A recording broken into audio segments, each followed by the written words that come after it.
শুরু হয়েছে পবিত্র হজের আনুষ্ঠানিকতা। বৃহস্পতিবার রাত থেকেই মক্কা থেকে হজযাত্রীরা তাঁবুর শহর বলে পরিচিত ঐতিহাসিক মিনার উদ্দেশ্যে রওনা হন। মিনায় হাজিরা ৮ জিলহজ জোহর থেকে ৯ জিলহজ ফজর সহ মোট ৫ ওয়াক্ত আদায় করবেন। এখন জন্ম সনদ দিয়ে খোলো বিকাশ স্টুডেন্ট অ্যাকাউন্ট। নিজের বিকাশ নিজে কর। ১৫ জুন ফজরের নামাজ আদায় করার পর তারা রওনা দেবেন আরাফাতের ময়দানের উদ্দেশ্যে।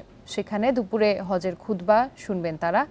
এবার হজের খুতবা পড়বেন মসজিদুল হারামের ইমাম ও খতিব শায়খ ডক্টর মাহের বিন হামাদ বিন মায়াক্কল আল মুয়াইকিলি।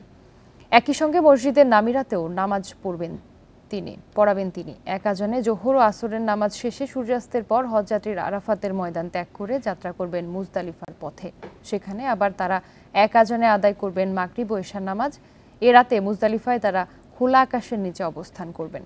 ১৬ জুন জামারায় প্রতীকী শয়তানকে নিক্ষেপের জন্য মুজদালিফা থেকে পাথর সংগ্রহ করবেন হাজিরা। বড় জামারাতে পাথর নিক্ষেপ করে মিনায় কোরবানির পশু জবাই করবেন তারা।